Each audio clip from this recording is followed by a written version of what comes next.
ಸಂದರ್ಭದಲ್ಲಿ ಮಾಧ್ಯಮದಲ್ಲಿ ಈ ರೀತಿ ಬರ್ತಾ ಇದೆ ಅನ್ನೋದು ಹೇಳಿದ್ರು. ಆಮೇಲೆ ನಮ್ಮ ಅಧಿಕಾರಿಗಳಿಗೆಲ್ಲ ಮಾತನಾಡಿಕೊಂಡು ವಿಷಯಗಳನ್ನು ತಿಳ್ಕೊಂಡು ಮಾನ್ಯ ಮುಖ್ಯಮಂತ್ರಿಗಳಿಗೆ ಮಾತನಾಡಿದ್ರು. ಮುಖ್ಯಮಂತ್ರಿಗಳು ಟೂರ್ನಲ್ಲಿ ಮಾತಾಡಿ ಇದೆಲ್ಲ ಈ ರೀತಿ ಆಗಿದೆ, ತಕ್ಷಣ ನಾವು ಇದರ ಬಗ್ಗೆ ಕ್ರಮ ತಗೋಬೇಕು, ಇಂಥದ್ದನ್ನೆಲ್ಲ ಇಲಾಖೆಯಲ್ಲಿ ನಡೆಯೋದಕ್ಕೆ ಬಿಡಬಾರ್ದು. ಆ ಕಾರಣಕ್ಕೂ ಅವ್ರು ಎಷ್ಟೇ ದೊಡ್ಡವರಿರಲಿ, ಹಿರಿಯವರು ಇರಲಿ, ಯಾರೇ ಇರಲಿ ಅಂತ ಹೇಳಿದ ಮೇಲೆ ಅವರು ಕೂಡ ಸೂಚನೆ ಕೊಟ್ಟರು. ಇಮಿಡಿಯೇಟಾಗಿ ಅವರಿಗೆ ಸಸ್ಪೆಂಡ್ ಮಾಡಿ ಎನ್ಕ್ವೈರಿ ಮಾಡಬೇಕು.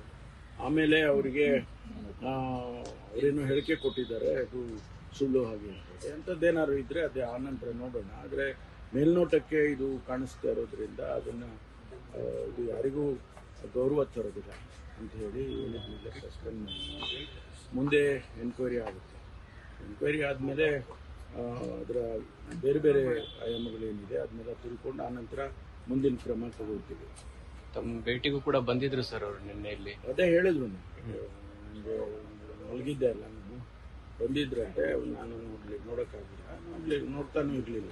ಯಾಕೆಂದರೆ ಇಂಥ ಸನ್ನಿವೇಶದಲ್ಲಿ ನಾವು ಭಾಳ ಇದಾಗಿ ಇರಬೇಕಾಗ್ತದೆ. ಅದಕ್ಕೋಸ್ಕರ ನಾನು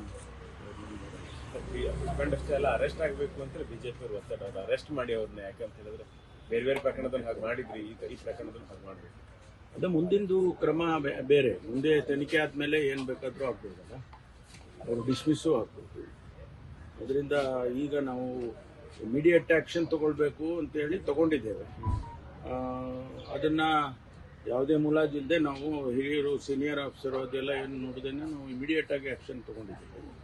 ಅದಾದಮೇಲೆ ತನಿಖೆಯಲ್ಲಿ ಏನು ಬರುತ್ತೆ ಅದನ್ನು ನೋಡಿಕೊಂಡು ಮುಂದಿನ ಕ್ರಮ ತಗೊಳ್ತೀವಿ. ಸಂತ್ರಸ್ತೆ ಯಾರಾದ್ರೂ ಗೊತ್ತಾಯ್ತು, ಕಂಪ್ಲೇಂಟ್ ಏನು ಈ ವಿಷಯದಲ್ಲಿ ಏನು ಬೇರೆ ಏನು ಗೊತ್ತಿಲ್ಲ.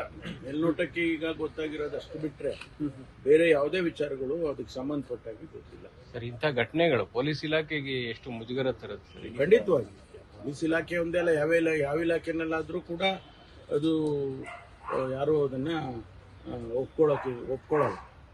ಅದರಿಂದ ಅದಕ್ಕಾಗಿ ನಾವು ಇಮಿಡಿಯೇಟಾಗಿ ಆ್ಯಕ್ಷನ್ ತಗೊಂಡಿದ್ದೀವಿ. ಮುಖ್ಯಮಂತ್ರಿಗಳು ಕೂಡ ಬಹಳ ಅಪ್ಸೆಟ್ ಆಗಿದ್ದಾರೆ ಸರ್ ಈ ಘಟನೆ ಬಗ್ಗೆ ಅಂತ. ಮುಖ್ಯಮಂತ್ರಿಗಳು ಆಗಿದ್ದಾರೆ, ನಾನು ಆಗಿದ್ದೆ. ಯಾಕೆಂದರೆ ಇದು ನಮ್ಮ ಇಲಾಖೆ ಆದದ್ರಿಂದ ನಮಗೂ ಕೂಡ ಇದು ಸರಿ ಕಾಣಿಸೋದಿಲ್ಲ.